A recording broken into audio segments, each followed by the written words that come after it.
about to listen to the Dr. Daliah Show. Sassy, stimulating medical talk radio.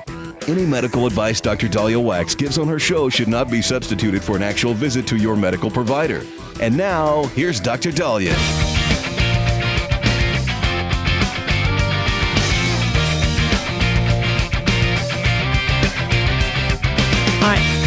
We are back on the Dr. Daliah Show. Thank you all for tuning in. 1-877-DOC-DALI, 1-877-DOC-DALI. Do our congressional leaders need cognitive testing? I know many of you are screaming at the radio, yes, test them, please. They all look mentally ill. Well, that could be an issue. I think anybody that's holding office needs to be mentally fit. Needs to be able to, especially as we saw with Biden, understand what he's signing, who he's pardoning, who's auto-penning for him, which I really don't believe should have been anybody else but him. But we could run into some issues on who is overseeing the cognitive testing and who is claiming somebody is incompetent. One of my biggest fears in life, I forget what movie it was, where I was watching something as a kid where somebody was sane, but the enemy, the bad guys in the movie, got somebody to commit the antagonist, the protagonist, the main character, and nobody believed him. He said, I'm not ill. Nobody believed him. And here he is incarcerated while everybody can do what they need to. And so the power, it's very tricky. So we want to make sure we have congressional leaders who know what they're doing, but we also have to make sure that you don't have political BS that happens where they can secure a majority by claiming a handful of people are mentally ill. Now, as it pertains to George Santos and the line and saying he went to Wharton School of Business, I think, or that he was a Jew. And then he said, well, not exactly. I'm Jewish. My friends say I'm like a Jew. He did stupid. He lied to the public. Anybody that lies to be elected and then it was wrong, they have to account for that. Now, I'm not talking about campaign promises. I'm talking about, because most campaign promises don't get fulfilled. I think we've all learned that. But in terms of saying, but I am one of you.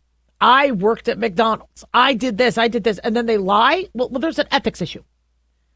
Doesn't mean they're mentally unfit. That's a whole nother topic. So apparently a congresswoman, I believe a Democrat from Washington, Representative Marie Gluesenkamp-Perez, had proposed and wanted to put this in the last, I believe, appropriations bill for colleagues to be, shall we say, evaluated. She said, what I've heard from my neighbors in my community is the idea that this place is being run by a bunch of staffers and we're seeing a very real decline in the confidence in Congress. Oh, also the executive branch, what we saw with Biden. And so she proposed there to be an amendment to the House Appropriations Committee bill funding Congress to create a standard to determine members' ability to perform the duties of office unimpeded by significant irreversible cognitive impairment. She says that would open the door to ethics investigations into whether a member is mentally incapacitated to the point it is damaging to the House's credibility. Now, these ethics investigations could just be a slap on the wrist to removing from Congress. So who runs the ethics investigations? Now, people could say, well, you get a neutral party, like whoever gets appointed, or who's appointing them? We've seen time and time again political witch hunts. Now, we could, before anybody takes office, give them the same mini mental status exam. The problem is people can memorize how to do that. So we have to switch up some of the mental status exams. We could do that, but then how do we publicly notify everybody that they didn't pass? Now, I don't know. I want to think about that more. But if you're going to run for office, let alone make it to office, should you pass a test before and then every 6 months? especially if you're older. Now, somebody might look at Zoran Mamdani and say he's got to be insane. He won't, speak out against globalizing the Intifada. He doesn't feel the Hamas hostages need to come home because he's not speaking out against it. And he might be of the same belief as his father that suicide bombing is not barbarism. Somebody could say that's insanity. So what are we going to base on insanity? Which is why I think the cognitive testing might help. But when you see people who are political and what they believe, like when I hear somebody says that a woman's fetus, who she's about to abort, the fetus is not alive, so it's okay. It is a living entity. It's a whole different subject on women's choice and taxpayers paying for abortions and loss of life and protecting a woman if her life is in jeopardy. Those are all different issues. But if I hear somebody says a fetus isn't alive, I question their mentation because it's a living entity that's growing with a heartbeat. So what is going to be our threshold for somebody being completely out of their mind? And my worry is if we start establishing this, there's going to be witch hunts against people politically. You think Medicaid should be cut? And people die. You're hearing everybody say people are going to die because Medicaid is going to now request work requirements for people who are healthy. Who's dying then? So there's a lot of rhetoric that's going to be making this very confusing. So I don't think it passed. But after what we saw with Biden, both sides are looking at how do we approach this? How do we ensure that the person with the football or hitting the red button or making decisions for our men and women in military is of sound mind? Well, it used to not be an issue because the executive branch's doctor team was supposed to be on the case. And it looks like they dropped the ball. 1-877-DOC-DALIAH, don't go away.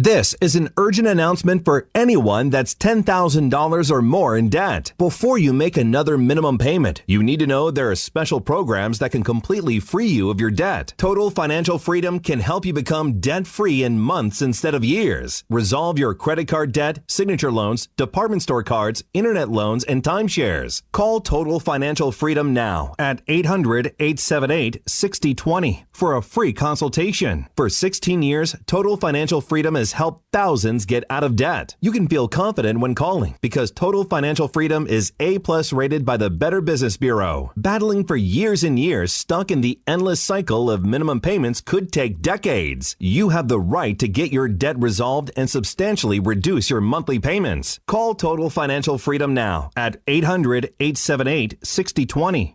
That's 800-878-6020. 800-878-6020. Hi guys, Dr. Daliah here. Addictions can sneak up on us and come in many forms, whether it's drugs, alcohol, sex, video games, porn, or something less obvious such as food, internet, or shopping. Addiction can seem innocent at first and then evolve into an insurmountable evil. In our book, Addiction Basics, Caitlin Kalikas and I dive into the common addictions and provide tips for identifying and preventing these before they sneak in and take over our lives. Addiction Basics can be found on Amazon or my website, drdaliah.com. Check it out. Lisa Wolf here to tell you about our newest website for old-time radio lovers. It's 100radioshows.com. At this site, there are 5 old-time radio shows waiting for you to download free as our gift to you. And be sure to browse the additional 700 old-time radio shows available to you for 70% off by using the promo code RADIO at checkout. This is a limited-time offer, so log on to 100radioshows.com. That's 100radioshows.com.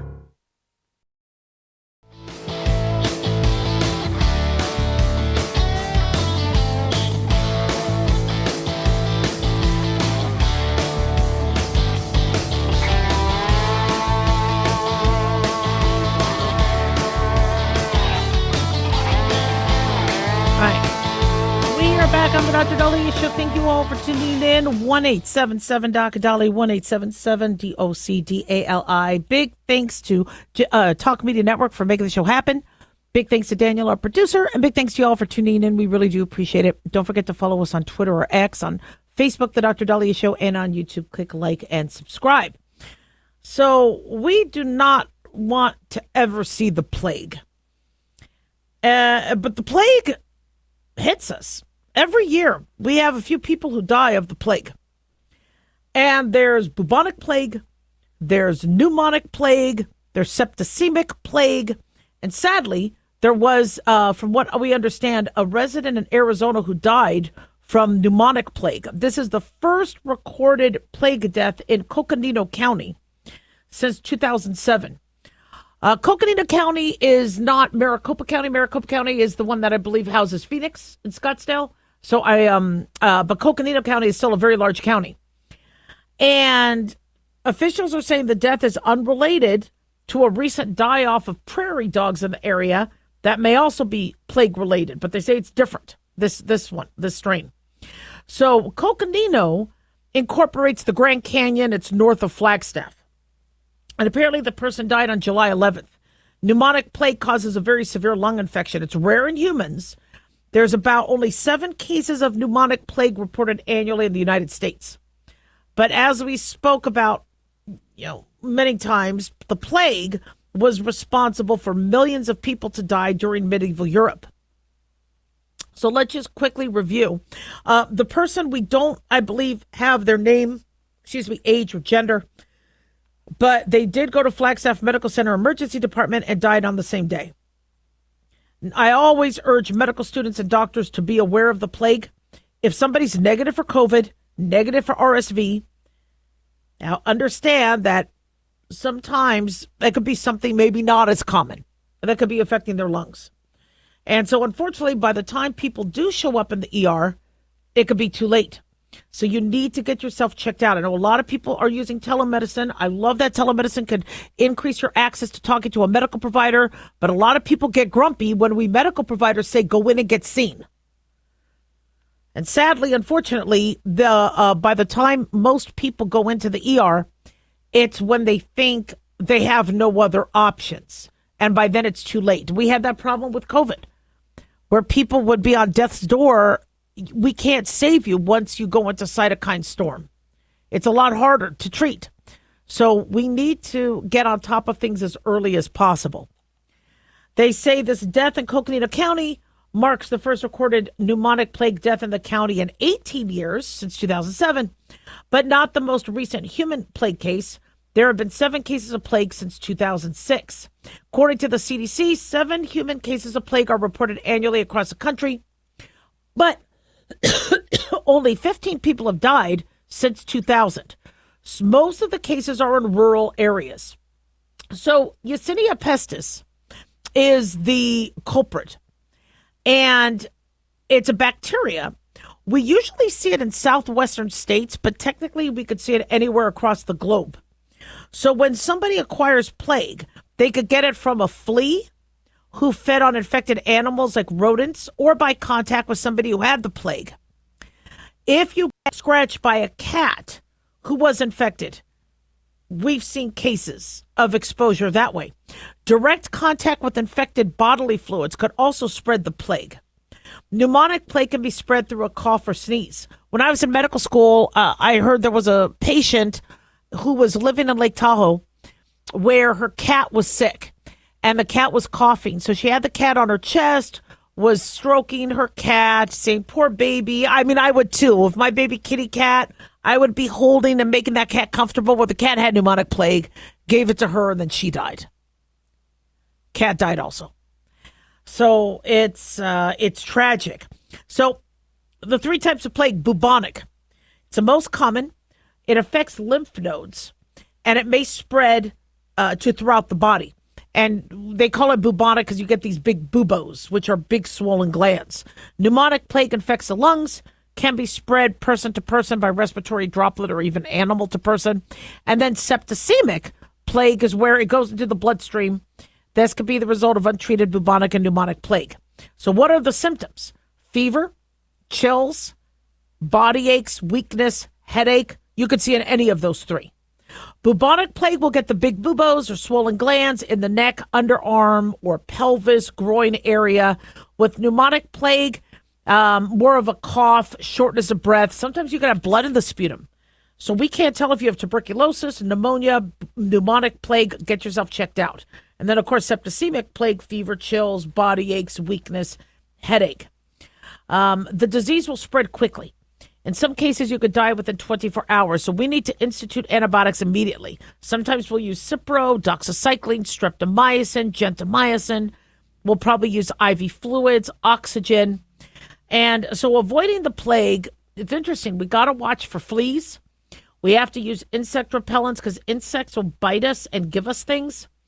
Rodents, I tell you guys this, when I used to watch Tom and Jerry as a little girl, Jerry was really cool. The little mouse, right? Tom was a cat.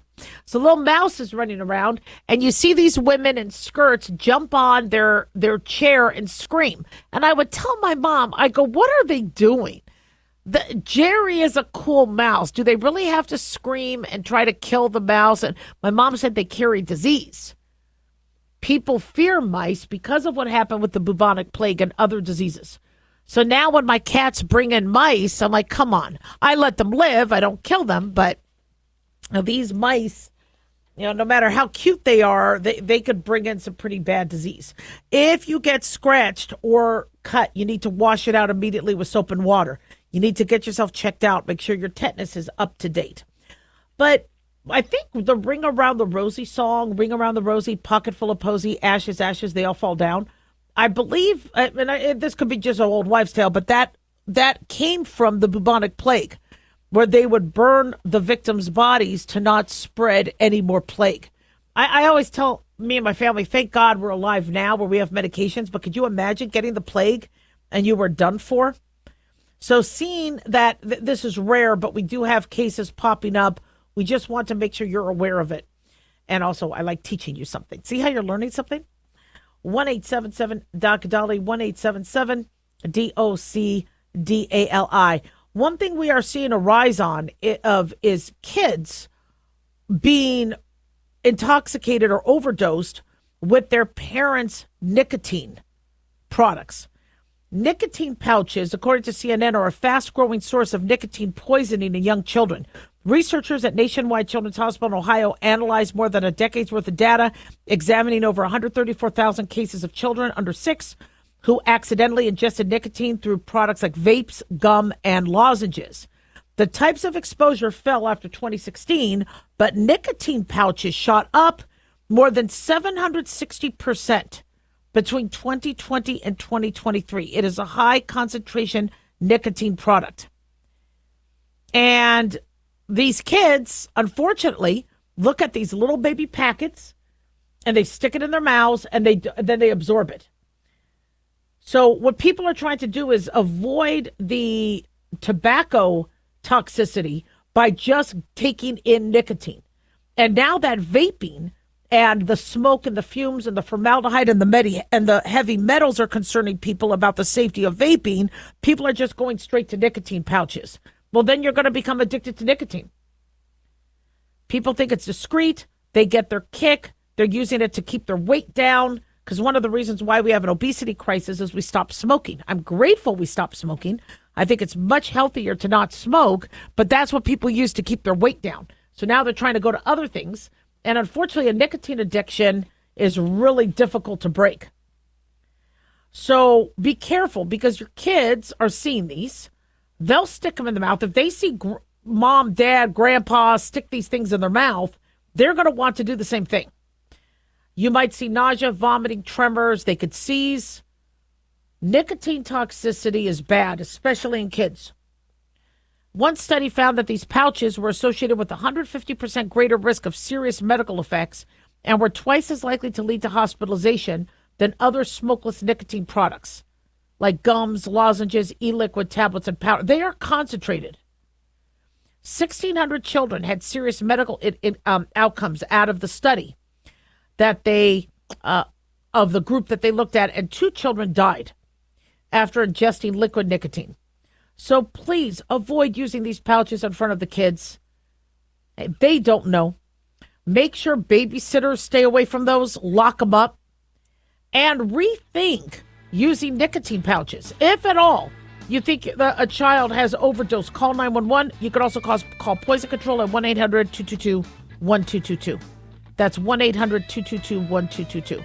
Don't go away. We'll be right back.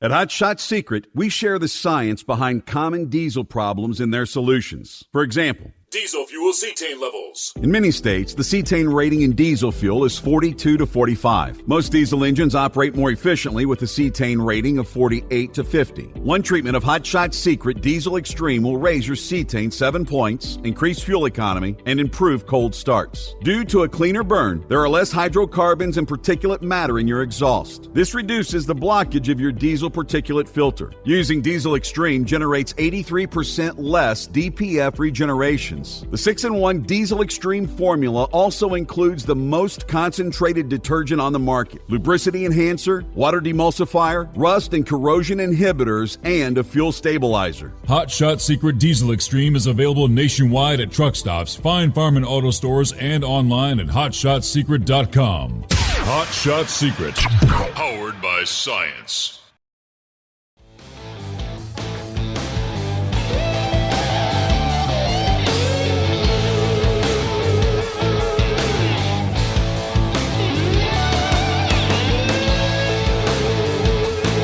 We are back on the Dr. Daliah Show. Thank you all for tuning in. 1-877-DOC-DALI, 1-877-DOC-DALI. So when Jeffrey Epstein died, we discussed how to tell if somebody forensically was hung themselves or died of strangulation. And even though it's not 100%, there's some cues that we use when we examine them forensically. So if somebody hangs themselves, one drops from a height and then suspends. And that quick jerk of suspension of the body weight will cause a fracture in the cervical spine. There may also be a severe blood pressure drop, and the victim may die right away if the spinal cord severs or within minutes because of the blood pressure dropping.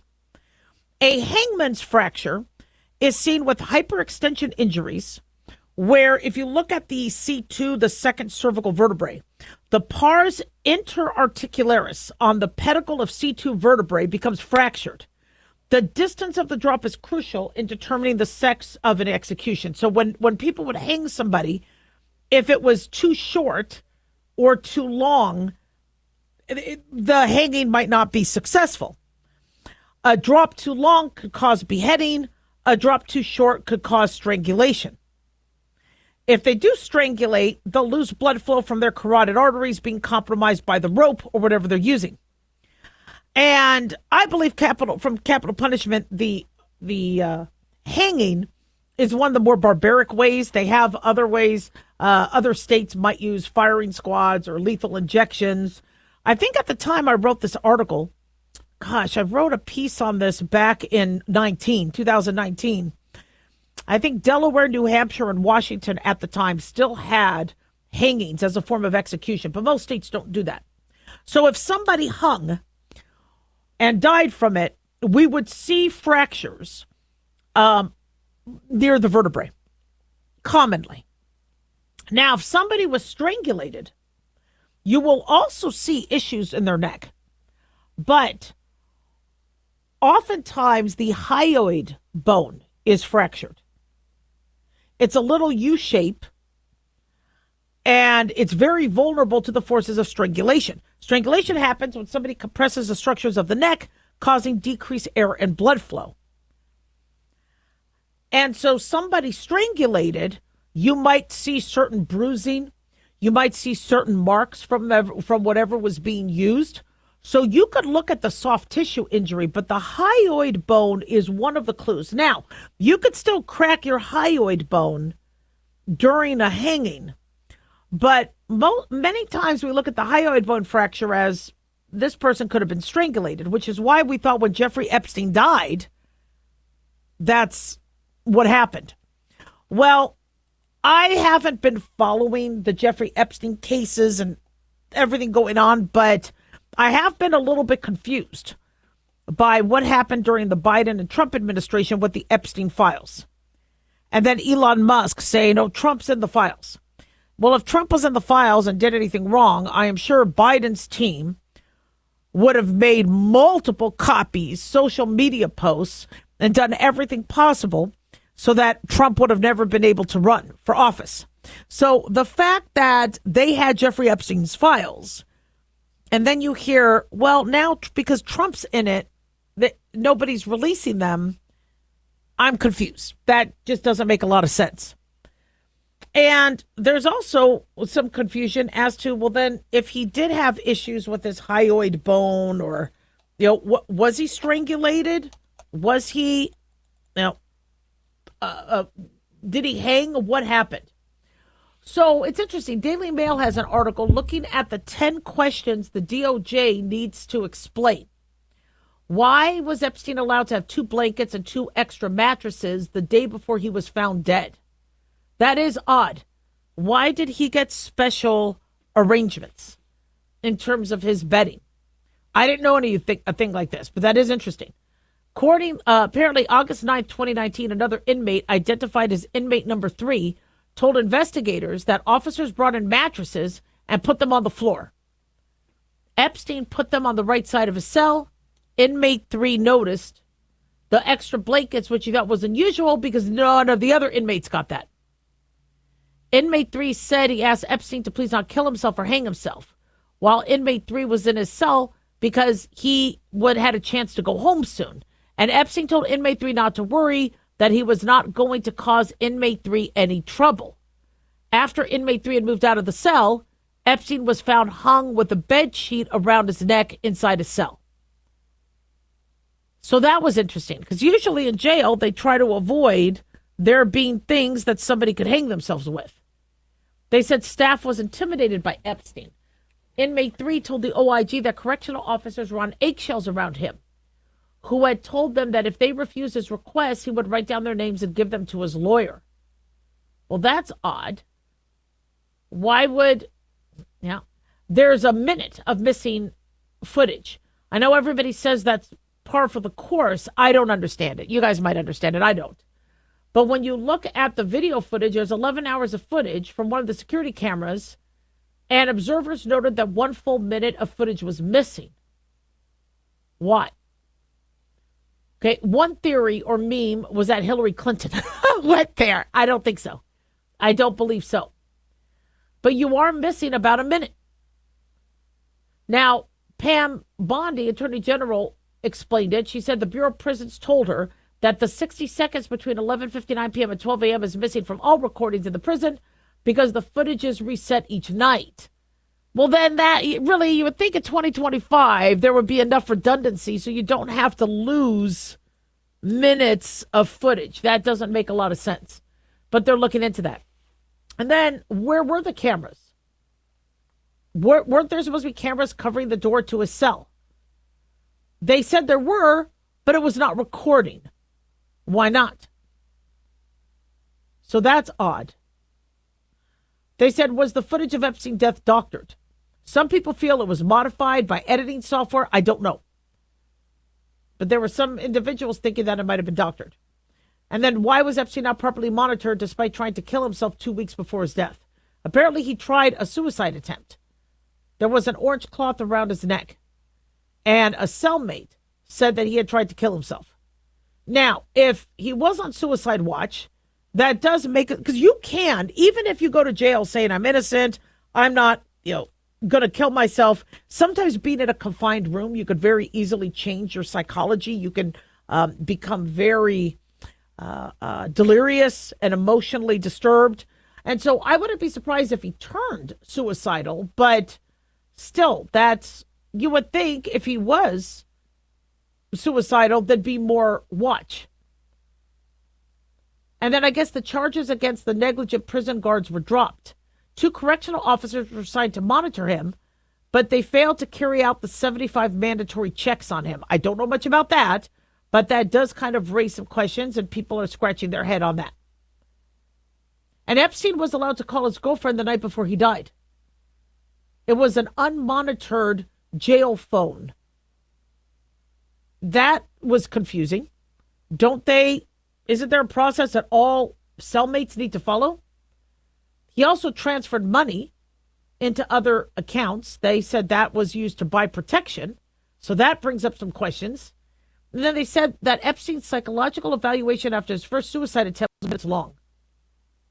If somebody commits suicide, they deserve a full comprehensive exam and therapy. So these are some questions that Daily Mail has brought up where we have some splaining to do. And I'm just confused by this whole thing. I understand Trump has bigger fish to fry. And when he told the reporters, really, that's what you're covering? Come on. I understand that that's not necessarily what's on the top of everybody's mind. The Ukraine-Putin war, the hostages in Gaza, I get that. But there are a lot of questions. And whenever something sounds or smells funny, it's funny. Or fishy. 1-877 Dr. Daliah.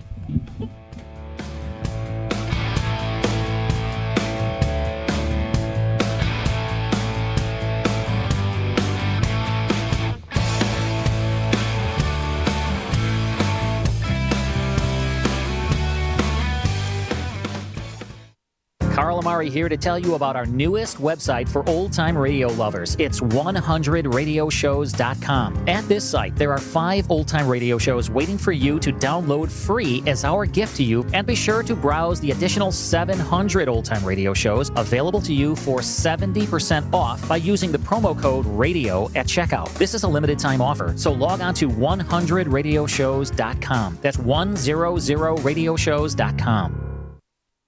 Have you ever thought you'd like to buy and sell houses but didn't know how or where to get the money? My name is Ron LeGrand, and over the past 40 years, I've bought over 3,000 houses without using my money or credit, and taught thousands to do the same. Today, even in a virtual environment, we buy nice houses in nice neighborhoods using no banks, realtors, contractors, or other costly entanglements, and build huge cash flow and wealth without the hassle of tenants, all without credit and little or no money. You don't need a license or experience, and I'll show you exactly how it's done. Text FREE to 99799, and I'll send you my free training.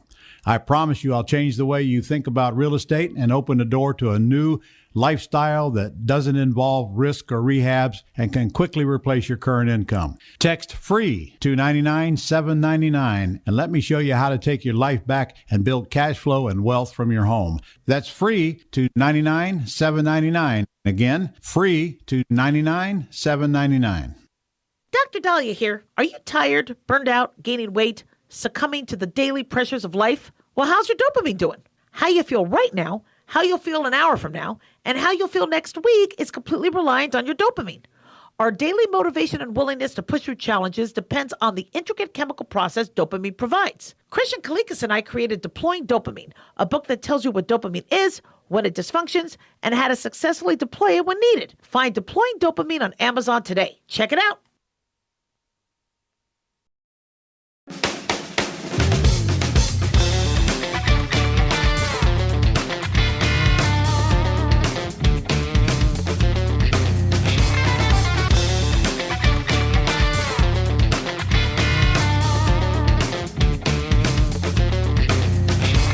All right, we are back on the Dr. Daliah Show. Thank you all for tuning in. 1-877 Dr. Daliah, 1-877-DOCDALI. So I gave you guys a little lecture on what stocks I bought and what failed for me and what has been doing well for me. Not to teach you anything about stocks, because do not take financial advice from me.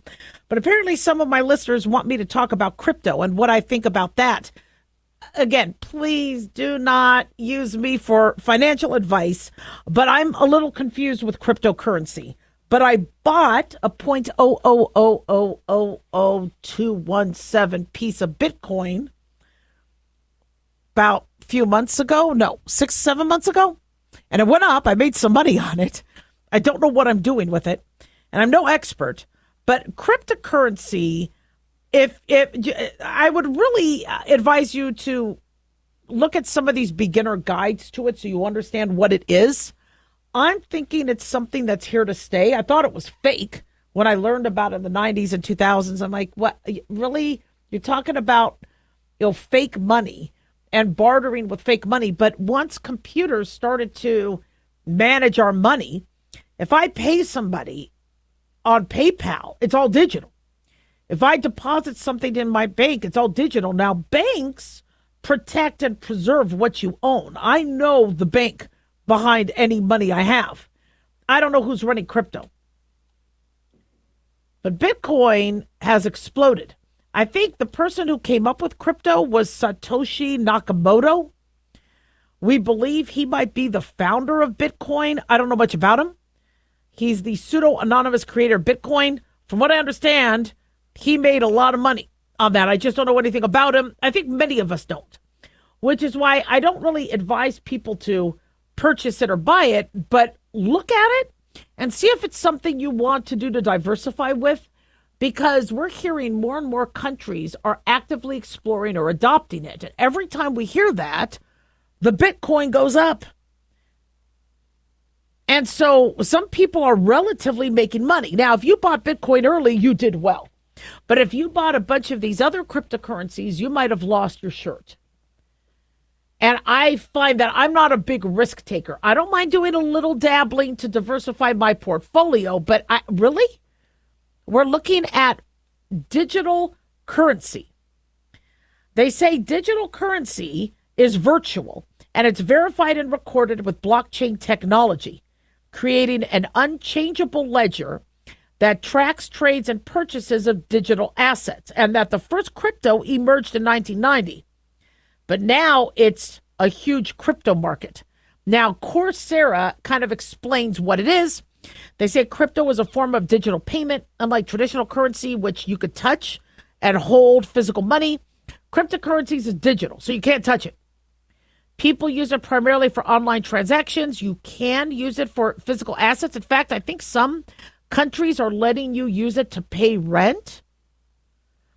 Again, what it's worth depends on what people feel it's worth and their demand. If all these countries and everybody says Bitcoin isn't worth the toilet paper I wipe my butt on, then you lose money. But if you have countries like El Salvador wanting to make it legal tender, Japan, Brazil, Argentina considering holding Bitcoin reserves, you have countries like America, Switzerland, Malta saying we are crypto friendly. Even Ukraine has embraced Bitcoin. It's becoming a thing. And I'm a little nervous about that because I can't touch it. But what have we done in today's society? Completely surrendered ourselves to digital. And the idea of having something that is gold, I don't own anything hard, or we've been broken into so many times. People steal my Z-Pack. If I have an extra Z-Pack, I don't have anything. And so for me, you would think, well, all right, having everything I own digitally, then nobody could steal it. I can't get robbed. But yes, people can rob you digitally. So cryptocurrency, and you might understand this more than I do, are based on blockchain technology. They say it makes them very secure, but it's still up to investors to choose which trustworthy exchanges. There's code, there's supposed to be wallets, and certain ways to secure your digital assets. But again, it's not FDIC backed like a bank. Now, you're supposed to be able to access it online. The transactions are supposed to, there could be fees like a bank. There's speeds where you could make your transaction a lot quicker than you would with regular hard money. But that's not what people want. People want the value, and then they want to sell when the value rises. They want to buy low, sell high. And now I think crypto is at 120. Sorry about this. This started out, I remember, I guess Saturday Night Live did something in 2020, and crypto was $21,000 a coin. Now it's $120,000 a coin. If you could afford a coin, good for you, but you don't get to keep that coin. It doesn't come to you in the mail. You don't get to frame it. It's all online. But for those individuals who bought in 2020, now it's worth $120,000 per coin. You made bank. For those of you that bought other cryptocurrencies that lost money, you lost. You bought something fake or a digital asset that went down. They say the market capitalization of crypto depends on the number of coins in circulation. The cryptocurrency market is not heavily regulated by the U.S. government, but they are taxable assets. So if you make a profit, you do have to pay taxes. Now, you'll hear this term mining, cryptocurrency mining. It's a term used to describe how they create cryptocurrency. They mine it. Do they really go into a mountain and mine it? Crypto transactions have to be validated, and mining performs the validation and creates new crypto through the use of specialized hardware and software that adds transactions to the blockchain. Not all cryptocurrency comes from mining. They say, for example, crypto that you can't spend isn't mined. Instead, developers create the new currency through something called a hard fork, which creates a new chain in the blockchain. One fork, like a fork in the road, follows the new path. The other follows the old.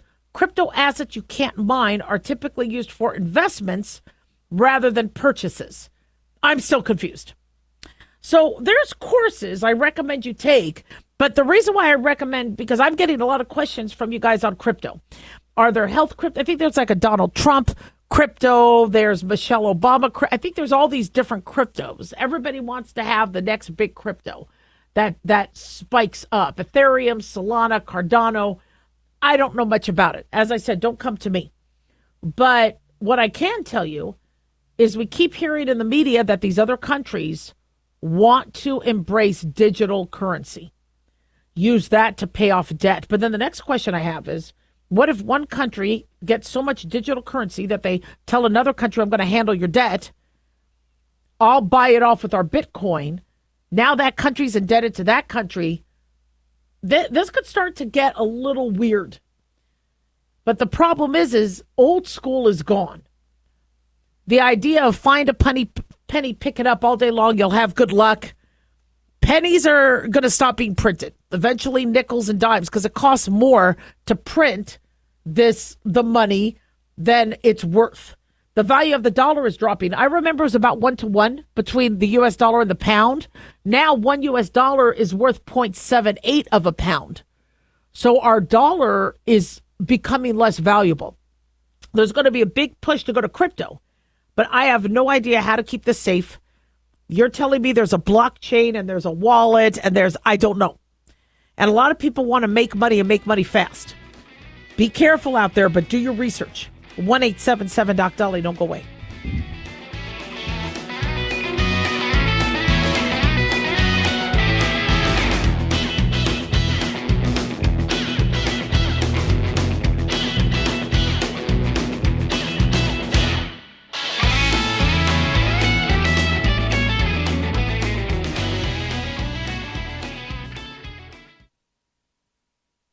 Can you believe, with all the recent violent protests, looting, and destruction, some areas are considering either defunding or abolishing the police?